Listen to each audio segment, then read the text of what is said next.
This absolute cluster fudge happened just over a month ago when one of my college classmates celebrated his birthday at his sister's crib not so far from our school. "We gonna go wild," he said, as we were about to go on break this coming summer, and he said he was probably asking just a few to attend the party. He wasn't planning to ask some people who weren't in our circle. I don't know, at first I wasn't planning to set foot in that place even though he personally asked me to come over. Even though he's my homie, I do have some pet peeves about his attitude, especially when he's drunk. Like, he's full of BS and always gets into trouble with someone, including me back in sophomore year. I know he wasn't serious about the beef as he was drunk, but I guess it's up to me to avoid something like that from happening, as I probably know better. Since he said he was going to invite his cousins and some of their friends from different schools, I changed my mind as I had to go to probably rizz them up and show them what's up. So I went there walking around 7 that night, and it was a Friday. I was shocked for real. Like, homie said he wasn't inviting those not in the gang, but I spotted some boys whom I didn't know. I'm like, I'm done here. I'ma bounce out as long as I see the birthday boy and probably reason out why I'ma do it. You know, for me to not be disrespectful. One reason I wanted to bounce out right that moment was that those boys whom I didn't know were showing their EDCs, and I'm sure they weren't in any school. I'm sure they didn't even know what was happening that night or who that boy having his party was. They were filming their Glocks like they were showing them off to their ops. Long story short, that shit was sketchy as fudge, and I didn't want any smoke. I went in and dapped some homies and asked them if they knew who those boys at the door were. They said they were friends of a friend, and I told them about the Glocks, probably 14 of them having them. I told my homies they have to take care or cut the party early before someone gets drunk and does something crazy. As I was talking to them, one of the shawties came to us, and I saw she was fine. She talked to me, and my birthday boy homie told her about me. She was his cousin he was telling me about before the party. I was rizzing her up. Not so serious though, as I was feeling something ain't right about those boys at the door with those Glocks. I don't know, but I drank 2 cups of that jungle juice while talking to her, and I felt a little bit tipsy. I don't know, but something about that drink drifted away my attention and ick about those boys at the door. Later, I remembered that I had to go early and not do shit. I told her about my other plans that night, though there weren't any, and told my birthday boy as well that I was going to go now, and they were cool with it. As I was about to step out the door, not planning to do something crazy with those boys, one of them touched my back and asked if I knew who Shireen was. Like, the fudge is Shireen, I don't know nothing about her. "I'ma go now, let me slide by y'all." They kept insisting that I knew her and that I was planning to bang her. Like, what the heck, my man? They let me slide and I went off. Our place was just a walking distance from that crib, so I was walking for like 5 minutes by then. I remembered them asking me about Shireen, and I kept recalling who she was. I remembered that shoddy a while ago, maybe she was Shireen. Like, damn, I rizzed her up. Maybe she had something to do with those boys. I'm like a few blocks away from our crib when a car pulled up right on me, and 4 boys got out and started to pull something out of their pants, which I didn't notice yet. I was dizzy that minute and thought they were just pulling up, and that's nothing. I was walking, then suddenly one of them pointed a gun at my side while putting his arm around my back. That's when I saw those boys from the party. I was walking continuously, and at that moment, they walked with me too, not saying a word, but I felt those boys were mad as fudge. I was planning to run, but I thought it was a bit late right now, and they would smoke me if I did. I was sweating my ass off at that moment, but I knew for real that wasn't the end of me. At that minute, I remembered like 5 nights ago, we saw some cops chilling in front of those Mexican food trucks, and I thought of walking right through there in the most subtle way possible, hoping these boys wouldn't smoke me yet. I was walking there, and some of the boys told me I was ugly ASF and broke because I didn't have a lift or something. They were mocking me, calling me every name in the book, and in my mind I'm like, yeah, talk shit, my man, but don't smoke me yet. I'ma need to reach those food trucks. As we approached the area, I was thanking God there was a cop car there, and at that time they were talking to a biker. I don't know, maybe they were checking him up. At that time, those boys tried to make space and started to walk slowly, and as for me, I walked really fast. As I reached the spot where the cops were, I slowly approached them like I was just a curious high school boy about seeing a Kawasaki green big bike or something, and they told me to step a little bit back while they checked the rider's papers. At that time, I saw those boys with Glocks walking away and finally getting back into their car and speeding away. I ate some quesadillas that night, and that was the best quesadillas I ever tried in my life. Tasted like safety, you know what I'm saying. I probably hung out there for like 2 hours. Then I texted one of my other homies, probably rizzing up girls as well at that dang party, and asked him for a lift as I couldn't risk walking back home again. Homie asked what I was doing at those food trucks near midnight, and I told him about a while ago. He was stoked and laughing his ass off like crazy shit, and the next day we told the birthday boy as well. Later, we learned that one of those boys was the ex of that shawty I was talking to at the party, and maybe he saw us talking, so he got mad for real. Birthday boy didn't know them either, and probably his cousin brought them over there. I don't know, but I won't go to any more of those parties. That was sure a scary experience, and there's some bright future for me. I know it, so I should probably take care of myself more. This happened back in 2008, which is 16 years ago now. I was in college then, and there were 3 of us who were always together. We lived off campus, and one of my buddies was a classmate while the other was from a different course. But since we lived together, we became close friends. The third guy was the one who loved to party. Our course had a stereotype or norm that we couldn't party all the time since it was more formal, while his course was more liberal and free. Anyway, he would always invite us because we were his closest friends, and we trusted each other. He was good-looking too, half American and half Canadian. In our circle, he was the one who always got the girls. Even though he was kind of a playboy and reckless, he was humble and never bragged to us. One night, he invited us to a party at his friend's house. He was personally invited and told his friend he would bring 2 others, which was us, and it was okay. We didn't have much to do the next day, so we decided to go. He said there would be drinks, and as usual, if he got too drunk, we would take care of him and make sure he got home safely. The 2 of us weren't heavy drinkers. We were more into socializing. That was the good thing about going to these parties.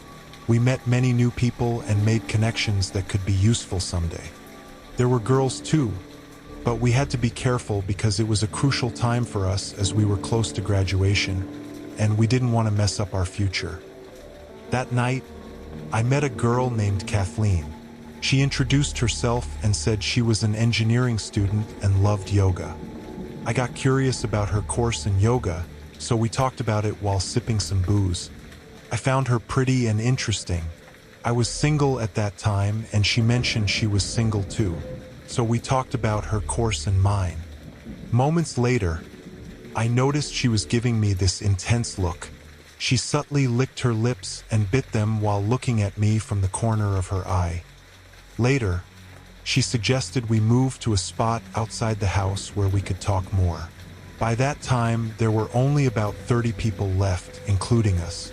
I agreed because I was getting bored with our spot.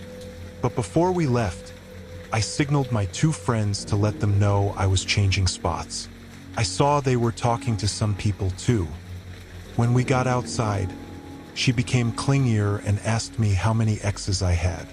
I told her I wasn't that experienced but had never dated an engineering student. She laughed attractively, but then my party-loving friend came up to me. He whispered that he needed some extra condoms and asked if I had any, at least 2. I did have some, so I gave them to him. I don't know. But Kathleen might have heard our conversation because she told me she knew what we were talking about. She said not to worry because she had extras. I don't know why, but the situation was building up. I was a young guy, stressed from school, and naturally looking for something like that. Later, she asked if I wanted to see her do some yoga. I asked how, and she said to come with her to her place since her roommates were out that night. I told her I should at least inform my friends where I was going, but she said not to worry since they were probably busy too. So I went with her. Her place was within walking distance, but I couldn't remember the exact way because I was a bit tipsy. When we got there, it was really dark. I asked if she could turn on the lights, but she said no, we should go straight upstairs. She took me to her room, which looked normal, smelled nice, and had books stacked everywhere. She told me to lie down, and I knew something was about to happen, so I relaxed. I wasn't new to this kind of situation. She said she would make some tea to help me relax, her favorite. She drank a bit first, and I trusted there was nothing weird in it, so I drank the tea and finished it. She then said she was going to take a shower and told me to just lie there. I felt really sleepy to the point that I was so comfortable in her bed as if it was mine, and I dozed off. I don't know how long I slept, but I suddenly woke up because I felt someone watching me. The room was dark except for the light coming from the door that was slightly open. I was weak and couldn't move or speak. I tried to call out, but only faint sounds came from my mouth. I was scared as hell because I knew something bad was happening. I heard a deep, raspy male voice. It was coming from the side of the bed, and it was terrifying. I tried to move my feet and get up, but I couldn't. I was crying out like a baby, unable to speak properly. The man came closer, and I couldn't see his face or size because it was so dark. He told me to be quiet. I just kept screaming. The man got annoyed and covered my nose and mouth with something that smelled awful and strong. I fell asleep again. After that, I don't remember anything. The next morning, I woke up on the sofa in our place. I was shocked, but I could sit up and move my hands and feet, though they still felt weak. I could speak, and I screamed for my friends who were still sleeping in our room. I felt the urge to pee, so I slowly went to the bathroom. While peeing, I noticed I was still wearing a condom. I was confused because I didn't remember doing anything last night. I remembered the man in the dark room, unable to move or speak.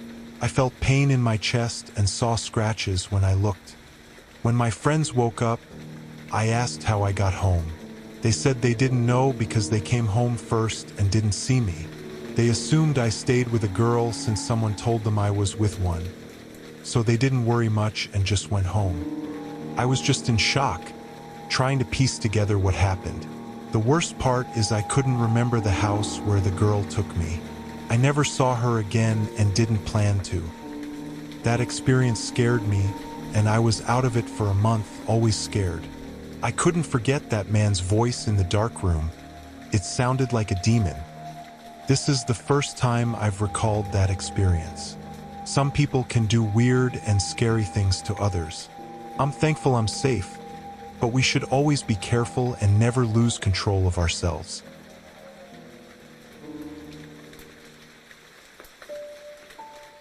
This happened in 2007. There was a birthday party in our province in Samar, Philippines. It was my twin nephew's birthday, and I had just returned from abroad since I worked as an overseas Filipino worker. Since I had some money, I offered to cover the expenses for the birthday so I could have some memories to take with me because in a few months, I would be going abroad again to work, this time to Canada. It was November 3rd, and the Day of the Dead celebrations had just ended. Our house is near a public cemetery in our area, and there are only a few houses around, even though most roads are paved, making it quiet. That time, our house was the only noisy one because of the birthday party, and here in the Philippines, if there's a party or celebration, a video or karaoke sing-along is always present. I rented a karaoke machine, and almost all the adults, regardless of their singing ability, sang their hearts out all day long, hardly even noticing the food. They sang, drank, and chatted while the invited kids enjoyed themselves with plenty of food and candy. It was a normal, happy occasion for us, and I was just watching them, happy because I was able to bring them joy and we took lots of pictures with my digital camera. We also had videos, but the camera quickly ran out of battery, so we couldn't use it anymore in the evening. It was around 5 in the afternoon when the celebration died down. The drunks who had been singing since noon went home, as did the kids who had attended the party with their parents, who were mostly our neighbors. The only ones left were us family members and my 2 high school classmates who were also my best friends.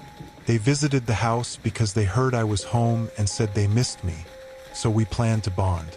We planned to drink and sing karaoke until midnight since it was fine to do that there, a little reward for all my hard work. So we sang, talked, and drank, laughing the whole time since they were my closest friends. Then it suddenly started raining heavily, but we continued singing. It was probably around 8 in the evening by then. When the rain stopped, the songs queued on the machine had finished, so we spent about 30 minutes looking for good songs to sing from the songbook. One of my male friends had a great voice, deep and resonant, and he loved singing songs by Basil Valdez, a local artist here in the Philippines, and songs by Elvis Presley and Frank Sinatra. That time, he chose to sing Fly Me to the Moon and My Way by Frank Sinatra. We laughed and got excited because he said it was his time to shine and he hadn't sung those songs in a long time. He didn't know if he could still sing them well since he was tipsy. The first song, Fly Me to the Moon, played and he sang it flawlessly. So we joked afterward that he should become a hotel singer abroad because his voice was so soothing, even when drunk. Soon after, My Way started playing. We were the only ones left sitting on the porch, and there were almost no people outside since it had just stopped raining. When the instrumental began, he started singing, and we were impressed again, laughing because he was so into it. But then we got annoyed because the microphone started malfunctioning. It vibrated and whistled even when my friend wasn't singing. He knocked on the mic, and it worked again for a bit. But soon it malfunctioned again, kept cutting out, and when we listened closely, we heard another voice. It sounded like a child speaking into the mic, not singing but talking. We listened closely, and it sounded like a child speaking, though we couldn't understand what was being said. It was definitely a child's voice on the mic. At that point, we put the mic down on the table, but the child continued talking. I don't know, but there was only one mic with the machine I rented, and there were no kids outside with us since my nephews were already inside the house. The child's voice continued, and we got goosebumps, looking at each other nervously but trying to laugh it off. I told the child to scream, and we were shocked when it did, though softly.